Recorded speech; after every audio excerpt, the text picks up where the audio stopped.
제가 기억력이 많이 떨어지긴 했지만 지난주 숙제를 제가 잘 기억하고 있습니다. 우리 시편 23편 지난주에 가셔서 이렇게 외워보시라고 그랬는데 다 외워보셨는지 모르겠습니다. 이 시간 같이 한번 혼자 외우라고 그러면 따로따로 세워서 외우라고 그러면 좀 그러니까 다 같이 한번 시편 23편 한번 외워보도록 하겠습니다. 여호와는 나의 목자시니 내가 부족함이 없으리로다. 그가 나를 푸른 초장에 누우시며 쉴만한 물가로 인도하시는도다. 내 영혼을 소생시키고 자기 이름을 위하여 의의 길로 인도하시는도다. 내가 사망의 음침한 골짜기로 다닐지라도 해를 두려워하지 않을 것은 주께서 나와 함께 하심이라. 주의 지팡이와 막대기가 나를 안위하시나이다. 주께서 내 원수의 목전에서 내게 상을 베푸시고 내 머리에 기름을 바르셨으니 내 잔이 넘치나이다. 내 평생에 주의 선하심과 인자하심이 정녕 나를 따르니 내가 여호와의 집에 영원히 가리로다. 잘 외우셨습니다. 잘 외우셨습니다. 예, 늘 외우고 여러분들 평안할 때도 또 어려운 일이 있을 때도 차를 운전하시면서도 또 기회 있을 때 외우시면 우리에게 큰 위로가 되고 힘이 되는 그런 말씀입니다. 오늘 시편 25편 말씀도 우리 일상에서 겪는 여러 가지 답답한 일, 또 막막한 일, 또 어려운 그런 일을 겪을 때 다윗이 그런 상황에서 어떻게 하나님께 인도하심을 받는가 하는 대한 내용이 25장 전체의 내용입니다. 25장 내용에서는 다윗이 여러 가지 두렵고 어려운 그런 일을 겪게 되는데 그 정도에 있어서 조금 이렇게 아주 심한 그런 어려움을 겪게 됩니다. 정말 오늘 25장에서 다윗이 겪는 그런 어려움은 여기 다윗의 경우에는 아주 심한 그런 어려움이 었고 또 우리에게는 그렇게 심하지 않지만 그냥 하루하루 이렇게 평범하게 살아가는 우리에게도 정도의 차이는 있기는 하지만 우리도 그런 경험을 늘 하고 살아갑니다. 그래서 답답하고 어려운 일이 막막한 일이 생겼을 때 우리는 과연 그런 일상의 경험 속에서 정말 어떻게 하나님의 뜻을 따라서 하나님의 인도하심을 받고 살아갈 것인가 하는 것을 다윗의 경험을 통해서 오늘 같이 말씀을 나눠보기로 합니다. 우선 첫 번째로 우리가 이 말씀 속에서 다윗의 그런 일상적인 그런 경험들, 우리도 겪는 그런 일상적인 그런 어려운 일들은 어떤 것인가를 우리 25장에서 보게 되면 우리가 첫 번째로 두려움이 있었습니다. 두려움. 우리 2절에 있는 말씀을 가보게 되면 나의 하나님이여 내가 주께 의지하였사오니 나로 부끄럽지 않게 하시고 나의 원수로 나를 이겨 계가를 부르지 못하게 하소서. 그렇게 2절의 말씀이 되어 있습니다. 거기 보면 어떤 두려움입니까? 내 평판이 나빠질 수 있는 것에 대한 두려움입니다. 나를 부끄럽지 않게 해달라고 그랬어요. 부끄럽지 않게 해달라는 말을 영어로 보면 Let me not be put to shame 그랬습니다. 그래서 부끄러움을 당하지 않게 해달라 이렇게 하나님께 기도하고 있습니다. 부끄러움을 당하는 일에 대해서 두려워하고 있습니다. 여러분 그거 늘 우리가 겪는 거 아니에요? 베가스에 나에 대한 소문이 나쁘게 날까 봐. 그렇죠? 우리가 어디를 가든지 그래서 사람들이 나를 좋게 생각을 해주고 우리의 평판이 사람들에게 잘 나야 되는데 평판이 좋게 나지 않는 것 때문에 그런 데 대한 두려움이 항상 우리에게 있다는 겁니다. 그래서 다윗도 그런 두려움을 가지고 여기서 그 경험을 그렇게 표현하고 있습니다. 19절에 있는 말씀 보면 그 평판에 대한 두려움뿐만 아니고 내 원수를 보소서 저희가 많고 나를 심히 미워함이니이다 그랬습니다. 원수일 뿐만 아니라 이 원수가 나를 심히 미워한다고 했어요. Fiercely hating me 그랬어요. Fiercely.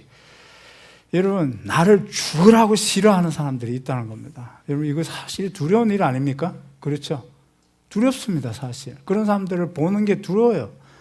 나를 싫어하는 사람들을 만나고 본다는 게 참 두렵습니다. 이게 다윗은 그냥 나를 심히 미워하는 사람들이 원수라 그랬는데, 원수가 어떤 사람들이 나를 죽이려고 하는 사람들이겠죠. 그래서 목숨의 위험까지 느끼는 그런 두려움입니다. 사실은 우리는 우리의 목숨을 해치려고 하는 사람까지는 없지만, 다윗은 상당히 극심한 그런 두려움을 겪습니다. 그런 불안 속에서 살아갑니다. The anguish was so high and great. 그랬습니다. 근데 우리에게도 그런 두려움이 있지 않습니까? 사람들이 나를 싫어한다든지 또 싫어하는 사람들이 있다든지 하는 것 때문에 우리의 마음에 그런 불안과 두려움이 생겨날 때가 없지 않아 우리도 그렇게 경험하는 겁니다. 근데 여기서 우리가 한 가지 또 지적하고 우리가 지나가면 좋겠다고 싶은 것이 평판입니다. 평판, reputation. 어떻게 생각하십니까? 여러분, 우리가 외적으로 우리가 밖에서 나에 대해서 오해로 생겨나는 그런 나쁜 평판에 대해서는 우리가 그렇게, 물론 두려운 일이긴 하지만 우리가 그렇게 우리가 두려워하지도 않아도 됩니다. 왜 그렇습니까? 오해로 생겨나는 나쁜 평판이라고 하는 것은 우리 예수 믿는 사람은 두려워하지도 않아도 되는, 물론 두렵지만 다윗이 경험하는 것이 우리도 두렵죠. 두렵지만 두려워하지도 않아도 되는 게, 오히려 생겨나는 나쁜 평판은 하나님이 아십니다. 하나님이 아시지 않습니까? 그래서 마태복음 5장 11절 12절에 보면 뭐라고 그랬습니까? 예수님이 나를 인하여 너희를 욕하고 핍박하고 거짓으로 너희를 거스려 모든 악한 말을 할 때는 기뻐하고 즐거워하라, 이렇게 오히려 이렇게 말씀하고 있지 않습니까? 그렇죠? 여러분, 우리를 반대하고 우리를 핍박하고 우리를 욕하고 또 우리에 대한 나쁜 평판을 뭘로 평판한다고 그랬어요? 거짓으로. 이게 사실이 아니지 않습니까? 그래서 그 거짓으로 우리를 반대하면서 모든 악한 말을 한다고 그랬습니다. 그냥 적당히 악한 말을 하는 게 아니고 험담이란 험담은 다 한다는 얘기입니다. 그런데 예수님은 그를 경험을 할 때 다윗처럼 우리도 두려워합니다. 두려운 게 사실입니다. 그렇지 않습니까? 근데 사실은 뭡니까? 예수님을 믿으면서 그런 평판, 나쁜 평판을 우리가 들을 수가 있다는 겁니다. 근데 예수님은 두려워하지 말고 오히려 기뻐하고 즐거워하라, 이렇게 우리에게 말씀을 해 주셨습니다. 왜 그렇습니까? 주님이 아신다는 겁니다. 너희 전에 있던 선지자들을 이렇게 핍박하였느니라, 이렇게 주님이 우리에게 너희들만 그런 일을 겪는 것이 아니다 그랬어요. 너네 전에 있던 선지자들 다 그렇게 믿음으로 살려고 하면서 그런 경험들을 다 지금까지 해오고 있는 것이다, 이렇게 말하고 있습니다. 아무튼 그런 두려움이 다윗이 지금 경험하고 있는 일입니다. 우리도 그런 경험을 할 수 있습니다. 어떤 경험을 하고 있습니까? 여기 보니까 외로움입니다. 외롭다는 겁니다. 16절 말씀 보니까 다윗은 두려움뿐만 아니고 외로움을 경험하고 있습니다. 주여, 나는 외롭고 괴롭사오니 내게 돌이켜서 나를 긍휼히 여기소서 그랬습니다. 외롭다고 그랬습니다. 여러분, 오늘 아버지 날입니다. 여러분, 정말 우리 나머지 분들이 좀 아버지들의 외로움을 좀 이해해 주시기 바랍니다. 아버지들이 외로워요. 아버지들이 집에서도 제대로 이해 못 받고, 직장에서도 제대로 이해 못 받고, 그렇게 이해를 so underappreciated and well misunderstood. 그래서 외롭습니다. 어디 가서 이렇게 나를 좀 이렇게 이해해 줄 만한 데가 있어야 위로를 받을 수 있는데 외롭습니다. 외로워요. 여러분, 믿음이 좋다고 안 외로운 건 아닙니다. 이 다윗도 믿음이 좋은 사람인데 그렇게 외로워하고 있습니다. 예수님도 외로워했습니다. 예수님은 안 외로웠을 것 같아요. 예수님이 한 번은 이런 말씀하셨습니다. 여우도 굴이 있고 공중에 나는 새들도 깃들 곳이 있지만 인자는 머리 둘 곳이 없다고 그랬어요. 심리학자들은 다 그걸 어떻게 해석하냐 하면 예수님의 외로움을 표현하고 있는 거예요. 예수님이 제자들과 함께 다녔지 않습니까? 그런데 여우도 굴이 있고 공중에 나는 새도 깃들일 곳이 있지만 인자는 머리 둘 곳이 없다. 어디 가서 묵을 데가 없다든지 쉴 데가 없다든지 거처가 없다든지 그런 얘기가 아닙니다. 물론 예수님의 가난한 검소한 삶을 얘기하기는 하지만 사실은 그런 게 아니고, 그렇다면 제자들도 다 똑같이 지금 3년 동안 같이 다니는데 인자가 아니고 우리는 이렇게 얘기해야죠. 우리는 뭡니까? 머리 둘 곳이 없다, 이렇게 얘기해야 되죠. 그거는 거처가 없다는 얘기가 아니고 머리 둘 곳이 없다고 얘기하는 것은 내가 어디다가 의지하고 내 마음을 털어놓을 만한 뭡니까? 믿을 의지할 데가 없다는 얘기입니다. I'm so lonely, nobody understand me. 그랬어요. 예수님이 자신의 외로움을 그렇게 표현하고 있다는 겁니다. 아버지들이 외롭죠, 아버지들이 외롭죠. 그렇죠. 어디서 제대로 아버지들 이해해 주는 데가 있습니까? 제 말이 못 믿으신다면 제가 증거를 하나 갖다 드리겠습니다. 미국의 그로서리 스토어를 가보면, 어머니 날에 가보면 카드 섹션에 두 카드 섹션에 full of mother's card, mother's day card. 아버지 날 어제 한번 가보시기 바랍니다. 저쪽 구석에, 아주 저쪽 구석에 쬐게 그것도 쬐게 그렇게 해놓고 말아요. 여러분, 한국에서 이게 누가 어떤 분이 좀 웃자고 얘기를 하신 것 같은데 그게 농담이 아니고 사실은 진담인 것 같습니다. 한국의 넘버원 신랑감이 누구야? 넘버원 남편감. 송혜랍니다. 송혜가 넘버원 남편감이랍니다. 왜 그러냐 그랬더니 밖에서 항상 밥 먹고 들어오고 돈 많이 벌어오고, 밖에서 밥 먹고 들어오고 돈 많이 벌어오고. 그거 사실은 남편들이 들으면 마음 아픈 얘기입니다. 남편들이 무슨 돈 벌어오는 기계입니까? 그렇죠. 가족들을 불편하게 만드는 그런 무슨 천덕꾸리로 그렇게 들리지 않겠습니까? 여러분, 제가 오늘 부탁드리겠습니다. 오늘 아버지들 대접 좀 잘 해주세요. 오늘 하루만이라도 대접 좀 잘 해주시기 바랍니다. 사실이 그렇습니다. 사실이 그래요. 그렇잖아요. 송혜가 제일 좋은 남편감이라고 하는 세상에 사는 아버지들입니다. 사실은 한국에서는 리타이어 하면요, 집에 가면 그렇게 생소하고 낯설 수가 없답니다. 이제는 뭡니까? 죽도록 그렇게 일하고 은퇴해서 집에 가면 뭡니까? 이제 낯선 사람 취급받는 겁니다. 그냥 낯선 사람으로 살아요. 물론 여러 가지 다른 이유를 댈 수 있지만 어쨌든 이유야 어쨌든 남편들을 이렇게 외롭게 살 수 있습니다. 다윗도 외롭다고 이렇게, 외롭고 뭐라고 그랬습니까? 그 뒤에 따라온 말, 괴롭다고 그랬어요. 똑같은 괴로움이라도 혼자 외롭게 겪는 괴로움은 2배, 3배 더 어려운 법입니다. 그렇죠?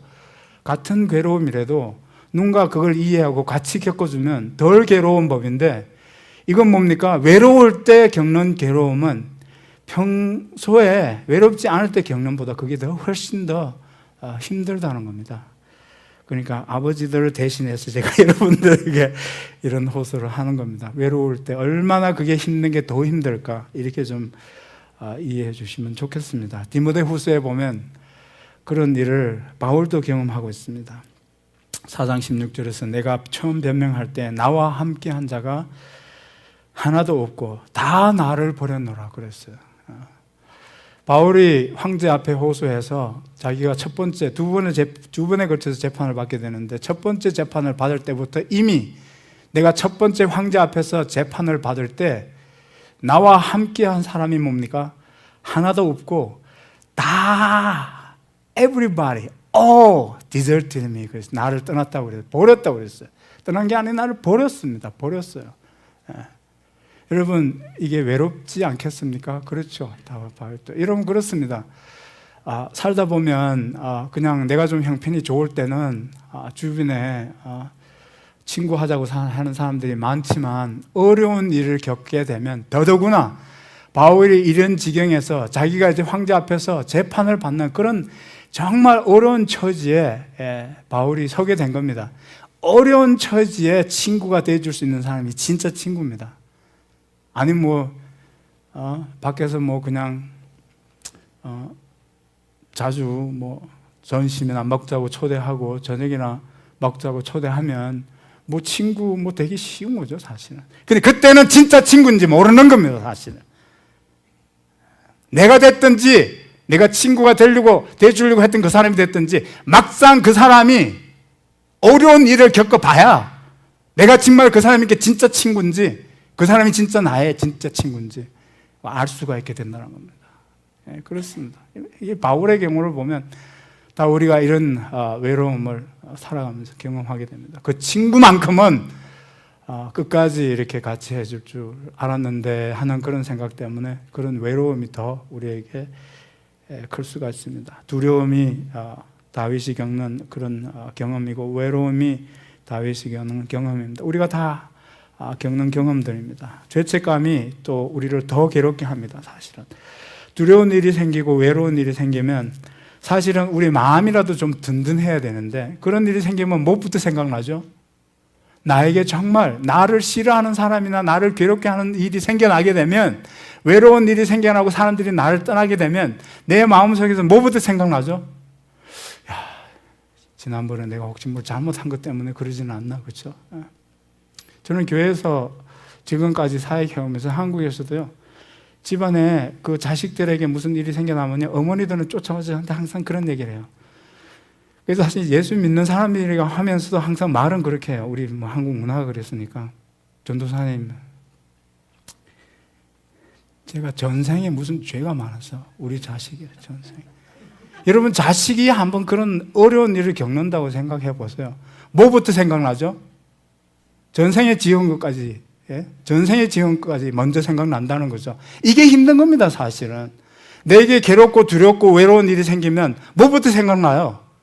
내가 옛날에 지은 죄부터 생각나지 않아요? 여러분, 그렇지 않았어요?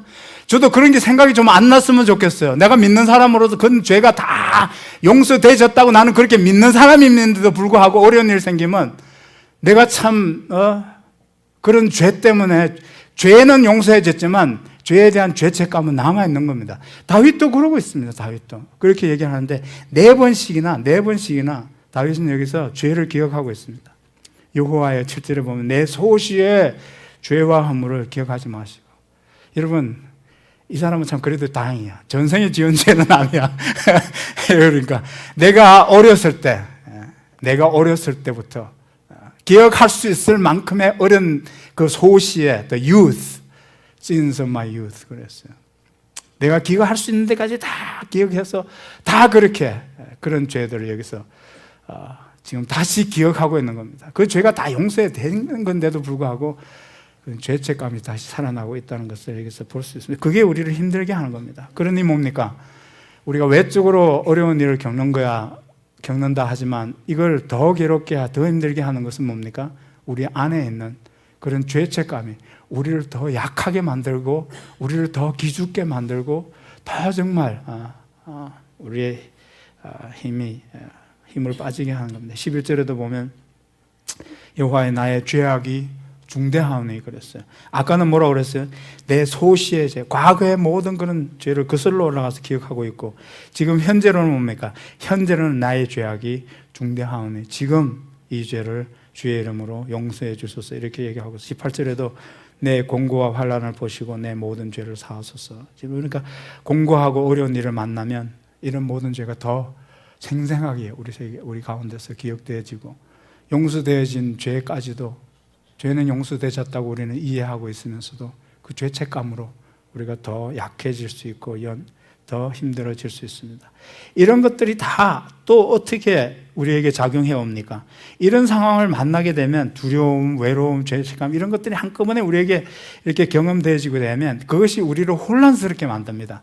다윗은 이 25장에서 매우 혼란스러워해요. 예. 그러니까 다윗은 이게 이해가 되지를 않습니다. 왜 사람들이 나를 이렇게 싫어해야 되고 미워해야 되는 걸까? 내 목숨을 해치려고까지 해야 되는 걸까? 이렇게 생각하면서 혼란스러워합니다. 그 혼란스럽다는 것을 직접적으로 표현을 하지 않지만 간접적으로 4절 5절에서 이렇게 표현을 했습니다. 여호와의 주의 도를 내게 보이시고 주의 길을 내게 가르치소서. 주의 진리로 나를 지도하시고 교훈하소서. 주는 내 구원의 하나님이시니 내가 종일 주를 바라나이다 그랬어요. 그게 간접적으로 다윗이 이렇게 혼란스러워하고 있다는 것을 표현합니다. 왜 그렇습니까? 내게 주의 도를 보여달라는 겁니다. Show me the way. What is it? I don't understand why this is happening. I'm so confused. 이렇게 얘기하고 그래서 뭡니까? 하나님이 도대체 이게 뭔지 좀 보여달라는 겁니다. What is it? 성경을 내가 다 알고 있는 것 같은데도 이런 상황이 되면 도대체 하나님의 뜻이 도대체 뭡니까? 이건 뭘 의미하는 겁니까? 이렇게 혼란스러워진다는 겁니다. 그렇지 않습니까? 우리 다 경험하는 거 아니겠습니까? 그래서 내가 하나님의 말씀을 다 알고 있어도 이런 어려움이 생겨나면 내가 왜 이런 어려움이 생겨나고 있는지 그렇게 아니 여기 보니까 보여달라고 그랬잖아요. 그렇죠? 내가 다 뭐 알고 있으면 뭘 하러 보여달라고 그래요. 그렇죠? 그게 여러 번 반복되어 있습니다. 그러니까 같은 의미로 이렇게 볼 수 있습니다. 길을 내게 가르쳐 달라. Show me, teach me, lead me, instruct me. 이렇게 해서 계속해서 다윗은 이렇게 혼란스러운 상황에서 하나님이 인도해 주시기를, 길을 보여주시기를, 뭔지 좀 이렇게 밝혀주시기를 이렇게 구하면서 자신의 혼란스러움을 이렇게 말씀을 하고 있습니다. 17절에 있는 말씀을 보면 이런 것 때문에 혼란스럽고 두렵고 외롭고 죄책감이 들고 이런 것 때문에 내 마음의 근심이 더 많아졌다 그랬어요. The trouble of my heart had multiplied 그랬어요. 이건 그냥 많다 이게 아니고 지금 점점 더 많아졌다. have multiplied 더 많아졌다는 겁니다. 이게 더 쌓이고 더 쌓여졌다 이런 얘기입니다. 더 커졌다 이런 얘기입니다. 이게 한꺼번에 이렇게 경험되지니까 그렇죠. 우리 마음의 그런 혼란스러움과 그런 근심이 만사원이가 아니라 더 크게 많아졌다. It have multiplied. multiplied가 뭡니까? 이게? 곱하기 아닙니까? 곱하기. 예, 기하급수적으로 이렇게 커졌다. 이렇게 되고 있습니다. 이런 상황에서 정말 우리가 정말 필요한 것은 다윗이 지금 보여주고 있는데 우리에게 필요한 것은 하나님의 인도하심이지 않습니까? 그럼 하나님의 인도하심을 우리가 어떻게 받을 수 있습니까? 기도를 통해서 받고 있습니다. 다윗이 이 기도 25장 전체 내용이 거의 기도문이라고 해도 틀리지 않습니다. 20절을 보니까 내 영혼을 지켜 나를 구원하소서 내가 주께 피하는 수치를 당치 말게 하소서 이렇게 하나님께 이렇게 호소하는 기도문으로 되어 있습니다. 여러분 그래서 이렇게 혼란스러운 일을 겪을 때 이런 일로 우리가 혼란스러워졌을 때 막막하고 답답해졌을 때 다윗은 뭘 합니까? 이렇게 해달라고 하나님을 바라고 이렇게 해달라고 기도하고 있습니다. 여러분 정말 이것이 우리에게 꼭 필요한 게 아닌가. 또 우리가 혹시 알면서도 우리가 이런 것을 알면서도 여러분 제일 이런 상황에 두려운 일 생기고 외로운 일 생기고 정말 죄책감으로 혼란스럽고 이럴 때 제일 나중에 하는 게 뭔지 아십니까? 우리가 제일 나중에 하는 게 기도랍니다. 왜 그렇습니까? 내가 해볼 건 다 해보고 내가 할 수 있는데 다 해보고 안 되면 이제 제일 나중에 하는 게 기도랍니다. 근데 우리는 뭡니까? 제일 먼저 해야 되는 게 기도고 뭡니까? 처음부터 끝까지 처음에도 기도해야 되고 우리가 나중에도 우리가 기도해야 된다. 그래서 다윗은 그렇게 기도하고 있습니다. 기도하면서 뭐에 초점을 맞추고 있습니까? 정말 하나님의 인도해 줌을 바라고 하나님 나를 이렇게 인도해 주셔야 됩니다. 지금 많이 이렇게 혼란스럽고 답답합니다. 그럴 때 하나님의 인도하심을 받기 위해서 다윗은 뭐에 초점을 맞춥니까? 하나님의 인격에 초점을 맞춥니다. He's focusing on who God is, His attribute, His character. 그래서 하나님이 어떤 분이라고 그랬어요? 8절에 보니까 선하시고 정직하다 그랬습니다. He is good and upright 그랬어요.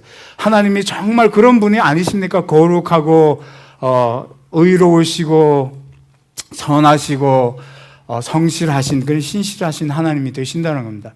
그래서 하나님의 그 캐릭터에 이렇게 우리가 기도하면서 초점을 맞추면 내가 이 상황에서 하나님 도대체 어떻게 해야 되는 겁니까? 도대체 이런 결정을 내려야 됩니까? 저런 결정을 내려야 됩니까? 그럴 때 하나님의 그 인격에 맞춰서 그렇게 우리가 결정을 해볼 수 있다는 겁니다. 하나님의 인격에 비추어 봤을 때 내가 이렇게 하는 것이 뭡니까? 잘하는 것이야 라고 결정을 내릴 수 있고 또 그렇게 그것으로 우리가 인도함을 받을 수 있다는 겁니다. 오늘 아버지 날인데 집에 가기 전에 아버지 남편에게 스페셜 트릿을 해야 되는 게 하나님의 뜻일까 아닐까? 하나님이 어떤 분인가 생각해 보면 그렇죠? 우리가 그렇게 할 수 있다는 겁니다. 그렇게 할 수 있다는 겁니다. 여러분 그렇습니다. 하나님의 인격에 초점을 맞추면 많은 것들을 하나님의 인격에 초점을 맞춰서 좋은 결정을 할 수 있습니다. 아, 이건 틀림없이 하나님이 이걸 이렇게 하는 것을 하나님이 기뻐하실 것이다 라고 이렇게 we can make a right decision when we focus on God's character. Based on God's character, we can make a better choice. 그렇게 할 수 있습니다. 그렇게 할 수 있고 또 여기 말씀을 보면 하나님이 그 도로, 하나님의 말씀으로 그의 인스트럭션으로 우리를 인도해 주신다 그랬습니다. 그게 뭡니까? 하나님의 말씀입니다. 말씀과 기도는 아무리 강조해도 부족하지 않다고 생각을 합니다. 하나님의 말씀 전부가 하나님이 우리를 향해 주신 하나님의 도덕적인 뜻입니다. It's a moral law. It's a moral will of God. 이게 하나님의 뜻입니다. 아, 목사님 하나님의 뜻이 뭔지 모르겠습니다. 여러분 이게 다 하나님이 우리에게 주신 도덕적인 뜻입니다. It's a moral will of God. 그렇습니다. 그래서 우리가 성경을 늘 가까이 하는 게 정말 우리가 좋은 결정을 할 수 있고 바른 결정을 할 수 있고 정말 하나님이 말씀으로 우리를 인도하신다는 말대로 우리가 그런 상황에서 올바르게 인도함을 받을 수 있습니다. 저는 보통 아침에 5시 반에 일어납니다. 그래서 한 30분을 성경을 읽습니다. 어떤 장은 짧아서 4장 읽을 때도 있고 30분이면 차근차근 읽으면 어떤 건 보통 에버리지 한 4장은 읽습니다. 그리고 나머지는 30분을 읽은 말씀을 좀 묵상하고 읽었던 말씀 중에서 마음에 많이 이렇게 닿는 말씀을 외워둡니다. 아침에 그렇게 외웠던 그 말씀이 오후가 되면 잊어버리죠. 그래서 그 다음날 읽을 때는 전날에 외웠던 성경 구절을 다시 반복해서 다시 한번 읽고 확인해보고 또 시간이 오래 지난 것들은 또 잊어버리지 않습니까? 자꾸 잊어버립니다. 그렇게 읽어서 여러분 그렇게 한 3장 정도 읽으면 1년의 성경을 한 차례 읽을 수 있습니다. 여러분들도 한 차례는 아니래도 한 장 읽으면 3년에 한 번 읽을 수가 있습니다. 처음부터 끝까지 통독을 할 수도 있지만 저는 섹션별로 읽습니다. 예언서면 예언서, 복음서면 복음서, 역사서면 역사서, 서신서면 서신서 이렇게 해서 제가 필요한 대로 그렇게 섹션을 따라서 제가 그렇게 읽습니다. 여러분들도 한번 그런 의미에서 하나님 정말 살아가면서 다윗이 겪는 이런 일상적인 경험도 우리가 늘 겪으면데 하나님이 선하신 하나님으로서 우리를 인도해 주시기를 원하는데 하나님의 인도하심을 받기 위해서 다윗은 그렇게 기도하고 있고 말씀을 통해서 그 도로 하나님의 말씀으로 이렇게 인도받는다는 말씀을 이렇게 우리에게 해줍니다. 다윗은 이렇게 하면서 하나님이 그렇게 인도해 주실 것에 대한 어떤 확신을 하고 있는 것 같습니다. He has such a confidence and expectation.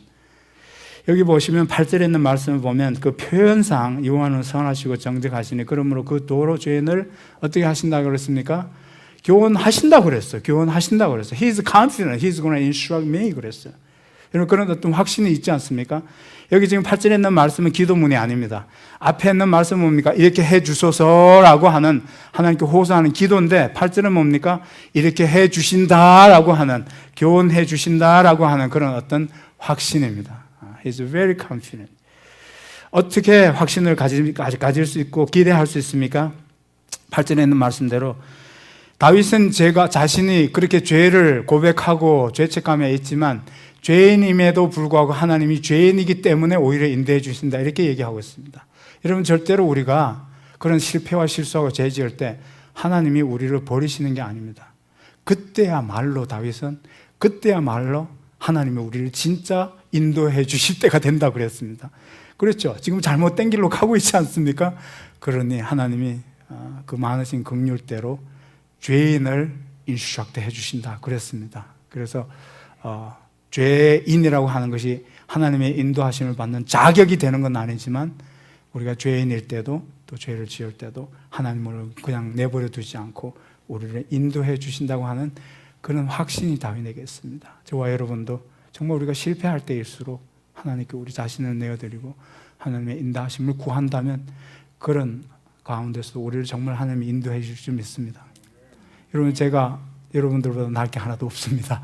저도 실수하고 실패하고 낯그르게 합니다. 그런데 여기 와서 설교를 하는 거야 힘들어요. 그런데 뭡니까? 이 말씀이 저에게 많이 위로가 됩니다. 나 같은 죄인도 하나님이 이렇게 인도해 주시고 내가 하는 게 아니라 하나님이 그냥 인도해 주시는 대로 내가 그냥 순종해서 하나의 도구로 수단으로 내가 말씀을 전한다 이렇게 하니까 여기 와서 이렇게 하나님이 그냥 하나님 내가 다 맡깁니다 그냥 도구로 써주세요 이러니까 할 수 있는 겁니다. 아니면 죄인이 어떻게 여기 서서 내가 내 죄를 놓고 본다면 하나님의 말씀을 이렇게 또 전할 수 있겠습니까? 그럴 때 하나님이 다 인도해 주시는 것을 믿습니다. 언제 또 하나님이 인도해 주신다고 다윗은 확신하고 있습니까? 자기가 순종할 때, 아니 겸손할 때, 겸손할 때 9절을 보니까 온유한 자를 지도하시고 온유한 자에게 그 도를 가르치신다 그랬습니다. 이 지도하신다는 건 하나님이 가이드해 주신다 이런 뜻입니다. 가이드해 주신다, 인도해 주신다 이런 말씀입니다. 이 온유라는 말이 겸손이라는 말이 두 번씩이나 나와 있습니다. 그래서 우리가 이렇게 하나님 앞에 정말 하나님 내가 정말 외로워요. 정말 외롭고 이렇게 외로워서 내가 지금 겪는 이 괴로움이 더합니다. 하나님 우리가 그렇게 우리 자신을 내어드리면 그런 겸손한 가운데서 하나님 우리를 인도해 주시겠다 그랬습니다. 또 어떤 사람을 인도해 주신다고 다윗이 확신을 하고 있습니까? 순종하는 사람을 그랬습니다. 10절에 보니까 여호와의 모든 길은 all the ways of God 그래서 all the ways of the Lord 그랬습니다. all the way 모든 길이라고 했습니까? 그 모든 길이라고 했을 때 우리에게 하나님께서 우리를 인도해가는 그 과정에서 사용되지는 모든 방식을 얘기합니다. The ways, all the ways. 하나님이 우리를 인도해가지는 그 길과 방식에 있어서 방법에 있어서 그 모든 것들이 다 우리에게 하나님의 선하심과 신실하심과 사랑이 되어 주신다고 그랬어요. 우리가 볼 때는 하나님 이런 방식이 아니고 다른 방식이면 안 돼요라고 이해할 수 없는 것까지도 순종하려고 하는 믿음을 가진 사람에게는 우리에게는 그때 이해가 되지 않는다 하더라도 그것이 오히려 우리에게 하나님이 우리를 올바른 대로 인도해 가시는 하나님의 선하심과 신실하심과 하나님이 사랑이 되어 주신다는 거죠. 그렇게 되어 주신다는 누구에게요? 순종하는 사람에게. 순종하는 사람에 우리는 순종을 두려워합니다. 하나님 말씀 살기를 두려워합니다. 그렇게 순종하면 손해볼까 봐.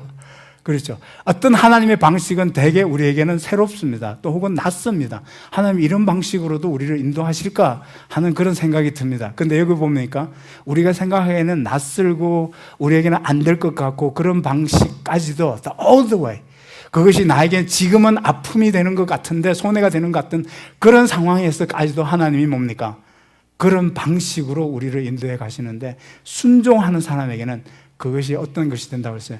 That's the loving and faithful way of God to lead us in His path. 그랬습니다. 그래서 그렇게 우리가 순종할 때 그렇게 인도함을 받을 수가 있다 하는 그런 말씀을 그런 경험을 다윗이 우리에게 나눠주고 있습니다. 7절 말씀을 돌아가 보시면 7절 말씀을 돌아가 보시면 여호와의 내 소시의 죄와 허물을 기억지 마시고 주의 인자하심을 따라 나를 기억하소서라고 하는 이런 기도를 다윗이 하고 있습니다. 저는 이것을 2년 전에 묵상하면서 기억해두는 말씀인데 외우고 있는 말씀입니다. 많은 위로가 되는 말씀입니다. 여러분 하나님에게 다윗이 뭐라고 하나님께 기도하고 있습니까? 내 소시에 어렸을 때 지은 죄를 기억하지 말고 기억하지 말아 달라고 그랬어요. Don't remember me according to what I have done in my youth 그랬어요. 내가 어렸을 때. 근데 여기 잘 보셔야 됩니다. 여러분 어렸을 때 소시 때 지은 죄만 기억하지 말아 달라고 기도하는 게 아니고 기억할 수 있는 때까지 어렸을 때 그 모든 기억되어지는 죄에서부터 지금까지를 얘기하고 있는 거다. 그 중간에는 죄 안 지었습니까? 그러면 아니죠. 그래서 어렸을 때 기억할 수 있는 데까지의 그 모든 어렸을 때의 죄로부터 시작해서 지금까지 지은 그 모든 죄를 어떻게 Don't remember the sins of my youth 이렇게 표현을 하고 있는 겁니다. 정말 하나님이 우리의 행위대로 기억하신다면 하나님께 기억되어지는 것은 저는 개인적으로 할 때 죄밖에 더 있습니까? 사실은? 그렇죠. 그런데 다윗은 뭐라고 하나님께 기도하고 있습니까? 당신의 긍휼하심을 따라 나를 기억해달라고 그랬습니다. 그래야 우리가 살지 않습니까? 우리의 행위대로 하나님이 기억하신다면 우리는 죄밖에 없어요. 하나님이 기억되어지는 것이라고 뭐밖에 없어요. 죄밖에 없는 겁니다. 그런데 다윗은 그걸 알고 이렇게 기도하고 있습니다. 얼마나 위로가 되는 말씀입니까? 하나님의 얘기 말씀대로 He is not going to remember us according to our deeds, what we have done. He is going to remember us according to His mercy. 그래서 우리가 하루하루 살면서 다윗이 인도하심을 받았던 것처럼 인도하심을 받고 살아가는 저와 여러분 되시기를 주님의 이름으로 축복합니다. 다 같이 일어나시기 바랍니다.